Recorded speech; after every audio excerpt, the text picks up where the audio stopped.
Working with a ready-made team or taking it all on yourself, today we're going to explore exactly what you should be doing and when. Not an obvious answer.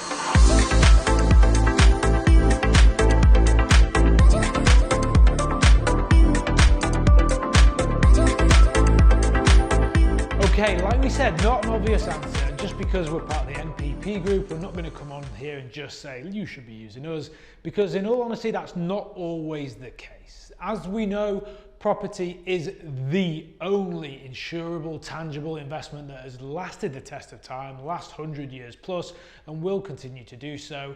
So we know that property is a great place for your money to grow your financial stability and legacy of wealth. But how do you deliver that? Okay, first things first, you can't outsource all of the property investment journey. Now, I know because I have tried and got it pretty much down to an art form where my involvement in my own portfolio is very, very little, but it's never truly completely passive income that we're creating here. It is very, very highly leveraged.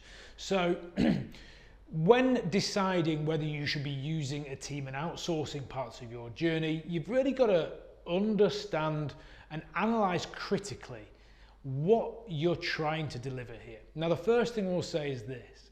If for your property investment journey, you're looking at buying one house, honestly, I think you could probably do it all yourself. It's probably worth your time to buy one house, do all the viewings, do all the renovations, like involve your life in this one house, because if that's what it's going to be, you don't necessarily need to set up the right solutions and processes to deliver a portfolio over time. I would probably back that up to say, if you are only thinking about buying one property in this day and age with Section 24 and it being very difficult to hold properties in your own name and make it tax efficient, I'd probably think again. It's a reality that if you are good at a part of it and you really enjoy it, then you'll probably end up doing it. Well, hang on a sec. Let's back up. We're going to look at three different types of investors. So investor number one comes into property and he or she does it all themselves. Now, this is usually driven from a financial purpose. These people think that they're going to save money by taking on every single element of this journey themselves. Clearly, they'll need to employ a solicitor, unless, of course, they are a solicitor, to do that part of the job. But they will literally do every part of the journey. They do it because they think it saves them money. But where they miss out is that these people will never scale a property investment portfolio, and in reality, if their time is worth any money whatsoever, which it probably is if they're managing to invest in property, then it's actually a bit of a backwards cycle. It's a bit of an oxymoron. It never really works out the way that they think it will do. But they do learn a lot on the way, so I will give them that. Number two, and this is where I left you off before, number two does the bit that they like and enjoy. And this is probably kind of normal, right? It makes sense. If you are a builder, for instance, you might go somewhere else to source a property, find a property because you don't have the time or expertise to do that. Clearly, you're going to use a solicitor, etc. You may even want the sourcing team to help you through that legal process because it's not what you do. But when it comes to renovating your property, you get in there and you're like, well, hang on, this is my bit, this is what I do. Totally get that, totally understand it, started there myself. However, again, we're not necessarily factoring in the cost of time into the renovation. So the amount of builders that I know come property investors that, let's say they're flipping properties, so they're buying, renovating and selling a property. And they might say, I bought this property at £100,000 and I'm only going to spend £20,000 on the renovation. If I did it elsewhere, it would probably cost me £40,000, but I can get it done for 20, and therefore there's £20,000 profit in the deal for me. What they've not done is factor in their time at all. So they're now not working on a Wednesday and a Friday because they're laying that value down onto their own property. They're not getting paid for that time, but they're getting paid in the flip profit. Well, it's actually two sides of the same coin, isn't it? So they're taking money here instead of there, but they're still giving up their time for it, so it kind of doesn't matter.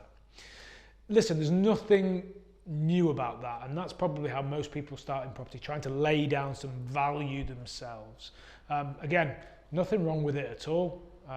My first deal, I found myself and I renovated myself, but that was the last one because I decided pretty quickly that A, I was okay at it, but B, there had to be a better way. And so we come to investor number 3, who outsources absolutely everything that they can do and just manages the process from afar. As we've said before, it's very difficult to outsource your signature and outsource your documentation and green lighting and paying bills, albeit my PA does most of it. So it can be done. But number 3 investor gets there for one of 2 reasons. So they either get there because they've experienced all the difficulty that property can bring. They, through experience, understand the amount of time that it takes, and they realize that their value, their time is best spent somewhere else. So they create a process, they create a team, or they leverage a ready-made team like the MPP group to deliver their property portfolio because they know their time is probably better laid down elsewhere. So they get there from there, or they come into property knowing that it's going to take time because they're usually already scaled some sort of investment strategy or a business, and they're attacking it like a business, and they're thinking, okay, if this business is going to be successful, where is my team? Because as we know, leverageable, highly leveraged income streams, the concept of passive income can't be true if you're doing all the work yourself. So that's us wrapped up. It is very much a horses for courses scenario. There isn't anything wrong with getting involved and doing things yourself. And I really don't intend to come across with that in this video. If you're involved, get involved. But just make sure you're factoring the value of your time within your property business. Because if you're not, you might have done the ROI, the return on investment calculation, but if you haven't done the return on time invested as well, you're not really getting a true response. That's us wrapped up, playing out which way to deliver your property portfolio. I hope that you've got some value from today. If we have, then please hit the subscribe button, tell your mates, because there's loads more where this goes.